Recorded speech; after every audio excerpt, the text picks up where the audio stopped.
Okay. As noted on the agenda, public recognition provides an opportunity for attendees to address the council on any city-related item that is not already listed on tonight's agenda. Please raise your hand to be recognized. We only ask that you state your name for use in the record and limit your comments to 3 minutes or less. And a timer system will be used. I think we have a timer tonight, so that everyone's treated fairly and equally. Okay, Jane Rebolowski.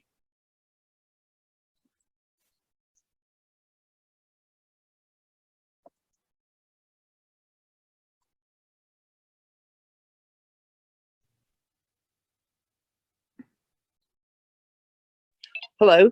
Yes, we can hear you now. Hello? Yep. Okay. I'm very concerned that we're going on such an extended period with no public toilets. The downtown area, solutions for low-cost solutions. We sent that into council over a year ago. Nothing's been moved on. We keep giving nonprofits money to do things, and it's the same nonprofits over and over, and I don't see the success with that. Also,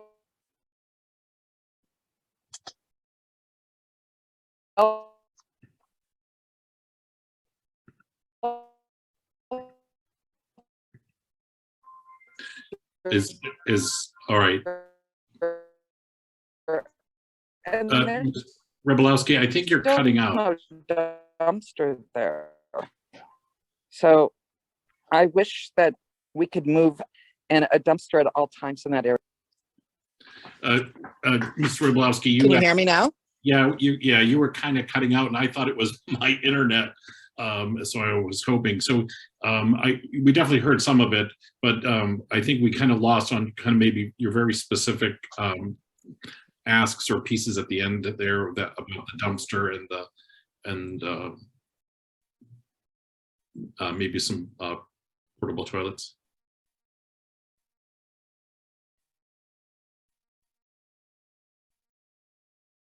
Okay. We may have lost you, but I think we understand what you're asking for. Yeah, it looks like you've dropped out. So we'll move on. Next is Mary Lou Long.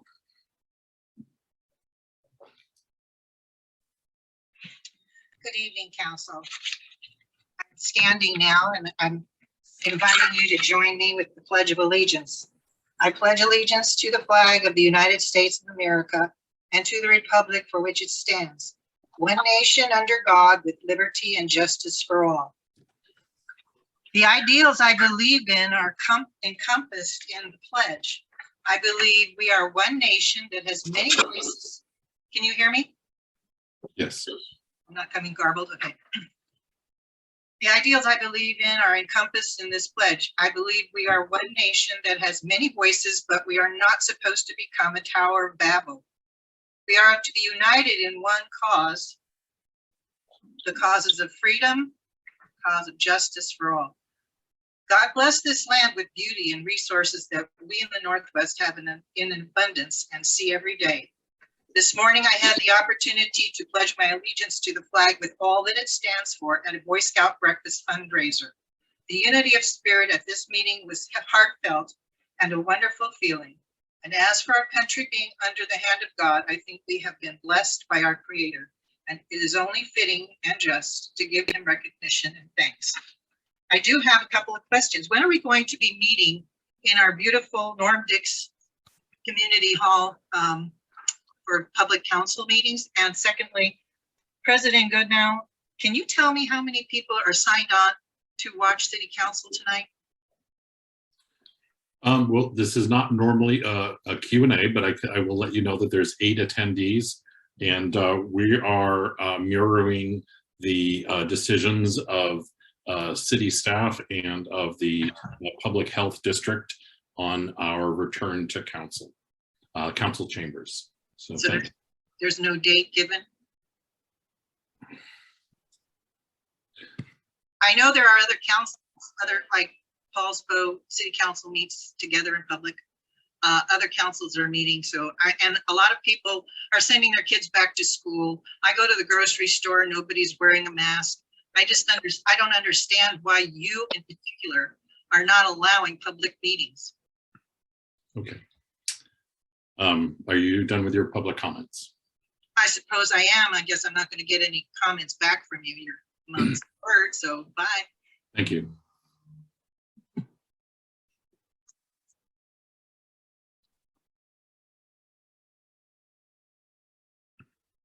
No. Okay, I just want to establish that the public comment is not a discussion. It is not a Q&A. So I'm happy to provide answers. Does anybody off the top of their head remember the date that we've last used? I don't want to necessarily take time to look it up. I believe it's in October. Yeah, I think October 20th rings a bell for some reason. So, and again, if for folks who are listening, that was chosen based on what the city's doing. So even if we went to council chambers, if the city staff is working until October 20th, it's sort of hybrid or remotely, we kind of wanted to provide that.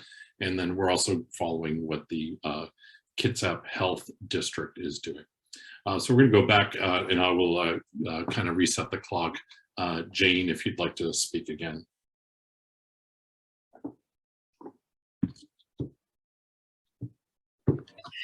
Yes, thank you.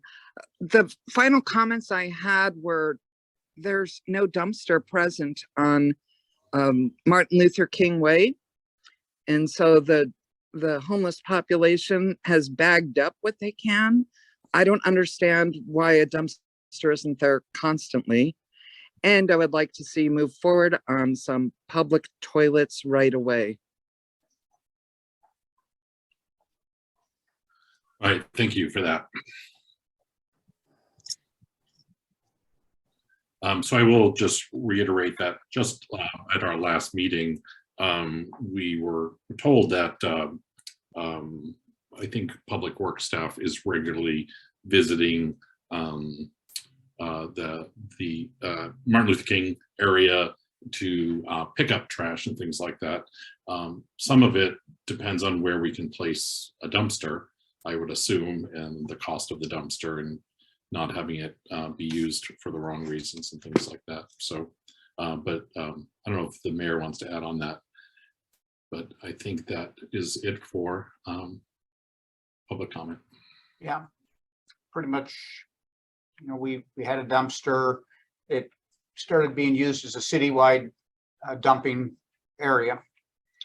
And it is and since it's a public, would be a public dumpster, it was used as that in that way. And it was overflowing too quickly.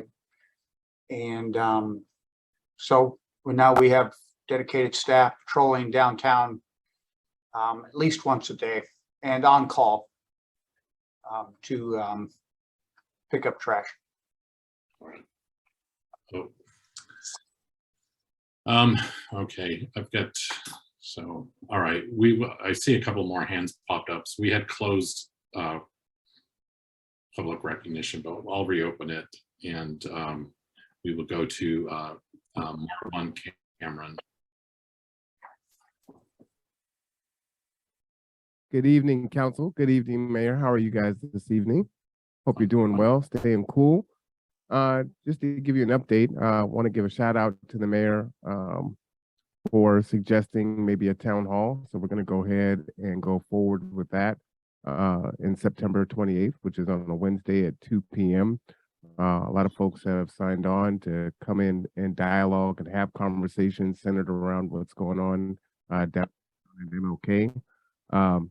So we're just moving forward, and we're you know, just happy to see that people are wanting to move forward. Just to give a little context on the dumpsters.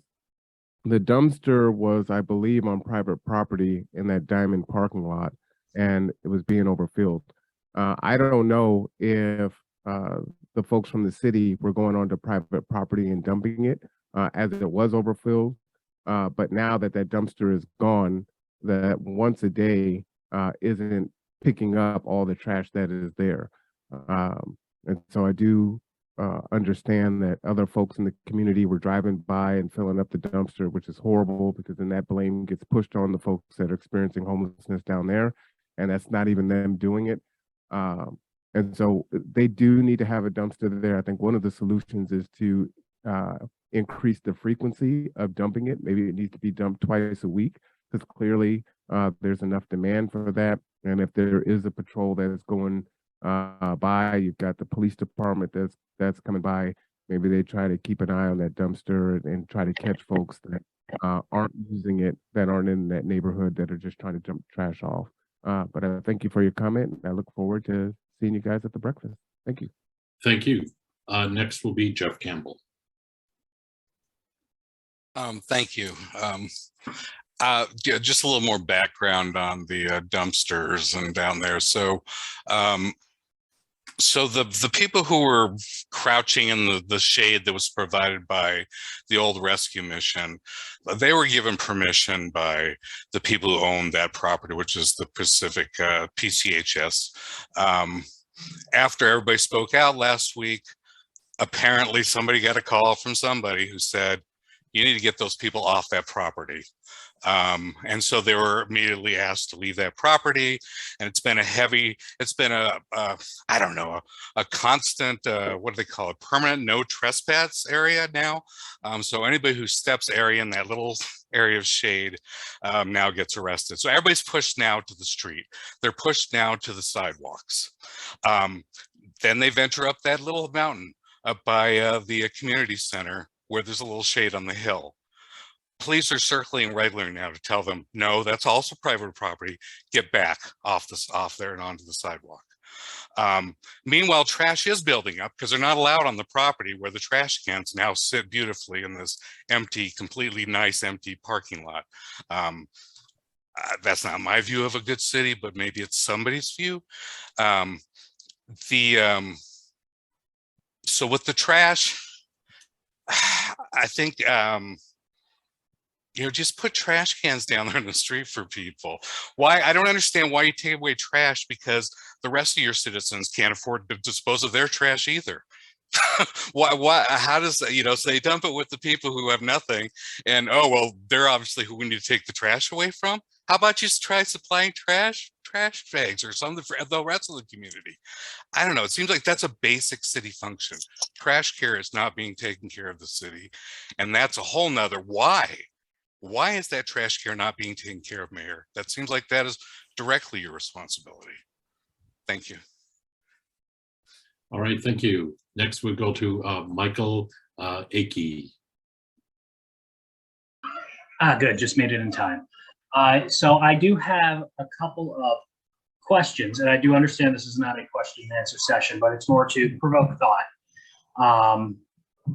I would, like to know how much of a budget surplus we had in 2021 for the city, and where I could easily find that information. I know the budget itself is available. It is relatively confusing, I think, to somebody that is not financially trained, and that is just my personal opinion. I would like to know who is the head of Bremerton's homelessness team or homelessness prevention team. In the coming years, do you think it would be possible as a city, a progressive city that we all love and we all want to see become more beautiful and more sustainable, is there a way to form a dedicated city department on homelessness prevention instead of trying to hide these citizens and brush them, out of the forefront? And then also something to consider is not only would doing something like that, I feel, help the city from a compassion standpoint, from a beautifying the city standpoint, but also from a budget standpoint. And for consideration, I would just like you to think about how much police time would be saved, how much salary in dollars would be saved if we had a dedicated department on homelessness prevention. How much of the police department's time is being used up taking care of these, let's be honest, BS calls that everybody's getting to get rid of these unhoused people off of their properties because they don't want that stigma there. So just for consideration, think about it from a bottom budget line, if nothing else, how much we could save by helping these unhomed people, truly helping them, not the illusion of helping, but truly helping them get what they need, get their independence, get their mental issues stabilized. And I will leave it at that. Thank you. All right, thank you. And with that, we will close public recognition. Up next is general business.